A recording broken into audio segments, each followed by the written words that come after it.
মহেন্দ্র সিং ধোনি, যাকে বাদ দিয়ে ক্রিকেট নিয়ে আলোচনা করা যায় না। মহেন্দ্র সিং ধোনি যে নামটা ভারতবাসীর কাছে একটা আবেগের নাম, একটা ভালোবাসার নাম। মহেন্দ্র সিং ধোনি যে আমাদের সমস্ত আইসিসি টুর্নামেন্টের ট্রফির স্বাদ পাইয়েছে। হ্যাঁ, আজ 7ই জুলাই তার জন্মদিন। তো মাহি ভক্তরা এই দিনটাকে যে যার মতো করে সেলিব্রেট করে। আমিও আপনাদের সঙ্গে কিছু কথা শেয়ার করলাম, এইভাবেই আমি তার জন্মদিনটা আপনাদের কাছে তুলে ধরলাম এবং কিছুটা সেলিব্রেটের মতো করলাম। তো আজকের দিনে অনেকেই তার ছবির সামনে পোস্টার টাঙিয়ে তাকে কেক টেক কেটে তাকে সেলিব্রেট করে। তো আমি একটু অন্যভাবেই করার চেষ্টা করলাম, জানি না কেমন হবে, তো ভুল হলে ত্রুটি মার্জনা করে দেবে। আর যদি ভালো লাগে তো ভিডিওটিকে সাবস্ক্রাইব করো এবং প্রচুর প্রচুর শেয়ার করে পাশে থাকো। তো মহেন্দ্র সিং ধোনি এই নামটা শুনলেই সবারই যেমন ভালোবাসাও জেগে ওঠে, আবেগও জেগে ওঠে, তেমনই মন খারাপও হয়ে যায়। কারণ যারা মাহি ভক্ত তাদের কাছে হয়তো এটাই শেষ বছর ছিল মাহিকে দেখার। ইন্টারন্যাশনাল ক্রিকেট থেকে তিনি অনেক দিন আগেই অবসর ঘোষণা করেছেন 2020 সালে, আর বাকি ছিল আইপিএলটা, যার জন্য মাহি ভক্তরা, শুধুমাত্র মাহি ভক্তরা বললে ভুল হবে, সমস্ত ভারতবাসী মুখিয়ে থাকতো যে বছরের একটা নির্দিষ্ট সময়, একটা নির্দিষ্ট টাইমে তাকে 22 গজে দেখতে পাওয়া যাবে অ্যাজ এ প্লেয়ার হিসেবে। কিন্তু হয়তো সেটা আর হবে না, কারণ তিনি বলেছিলেন তার লাস্ট টি20 অনুষ্ঠিত হবে চেন্নাই, যেটা হয়েছে। আনফর্চুনেটলি চেন্নাই ওঠেনি ফাইনালে। তো যাই হোক, হয়তো আমরা বলবো ওয়ান মোর সিজন প্লিজ, কিন্তু যেহেতু বয়স হয়ে গেছে এবং এছাড়াও তিনি এবছরও খেলেছেন নিজের শরীরে চোট নিয়ে, হাঁটুতে ক্র্যাম্প ছিল তার এবং কোমরে প্রচণ্ড যন্ত্রণা ছিল। তাই যখন তিনি আরসিবির সঙ্গে ম্যাচ হেরে গেলেন তখন তিনি দাঁড়িয়েই থাকতে পারছিলেন না, তাই তিনি চলে গেছিলেন। এটা নিয়ে পরে তার সম্বন্ধে অনেক কিছু খারাপ কথা উঠেছে, যে হ্যাঁ এতই ডিমান্ড, এতই অ্যাটিটিউড যে তিনি চলে গেলেন, কিন্তু এর পেছনে একটাই কারণ, তার শরীরের অসম্ভব যন্ত্রণা।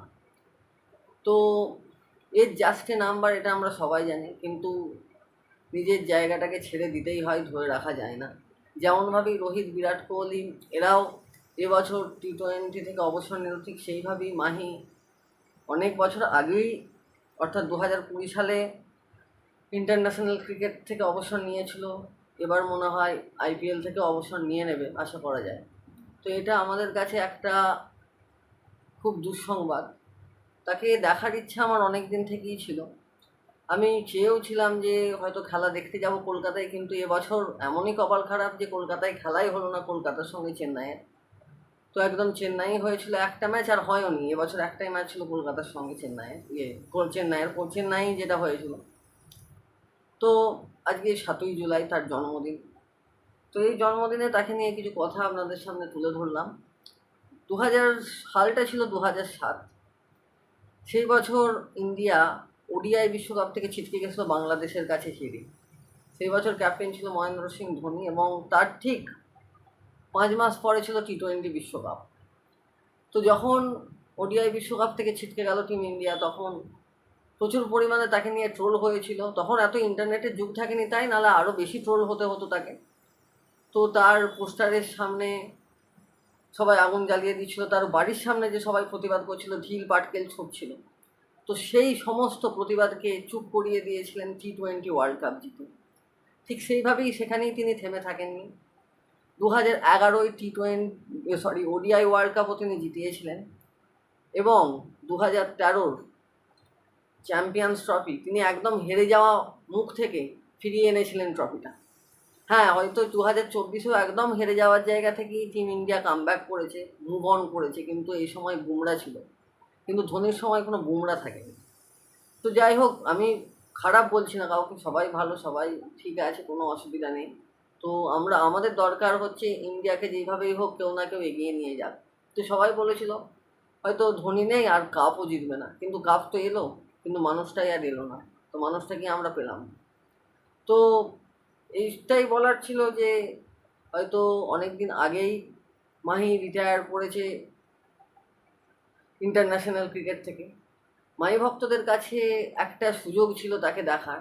মাহি ভক্তরা একটা বছরের নির্দিষ্ট টাইমে তারা মুখিয়ে থাকতেন মাহিকে 22 গজে দেখার জন্য।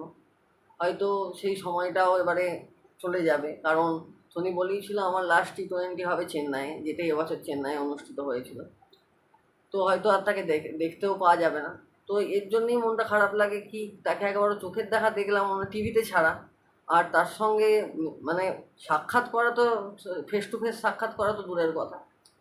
তো এইটাই বলার ছিল, কারণ কালকে তার জন্মদিন। আজকে আমি রাত্রেবেলা ভিডিওটা করছি, কালকে তার জন্মদিন। তো সবাই মিলে ভালোভাবে সেলিব্রেট করো, ভালোভাবে তার সম্বন্ধে সব কিছু তুলে ধরো। এছাড়াও এই দিনটাকে কোনোভাবেই যাতে আমরা ভুলে যেতে না পারি সেই সব বিষয়টাও তোমরা খেয়ালে রাখো। আর কালকে অর্থাৎ 7 তারিখ জগন্নাথ দেবের রথযাত্রা, তো তার জন্য সবাইকে শুভকামনা রইল। তো ভিডিওটি মহেন্দ্র সিং ধোনিকে নিয়ে কিছু কথা ছিল, জানি খুব বেশি ইম্পর্টেন্ট নয়, তেমনভাবে কিছু ফুটিয়েও তুলতে পারলাম না। বলার ইচ্ছে ছিল অনেক কিছুই, কিন্তু ওই যে পেটে আসছে মুখে আসছে না এরকম ব্যাপার হয়ে গেছে। এই ফার্স্ট টাইম একটা চেষ্টা করলাম, এর আগেও একটা করেছিলাম ক্রিকেট খেলা নিয়ে, ইন্ডিয়া যখন T20 ওয়ার্ল্ড কাপ জিতেছিল, তো ওইটাই অনেক ভালোবাসা পেয়েছি। তো ধন্যবাদ সবাইকে, এইভাবেই পাশে থেকে ভালোবাসো। তো ভিডিওটি এখানেই শেষ করছি। ভিডিওটি ভালো লাগলে লাইক, শেয়ার, কমেন্ট এবং সাবস্ক্রাইব করে দেবেন, এবং ফেসবুক থেকে দেখলে পেজটিকে ফলো করে পাশে থাকবেন।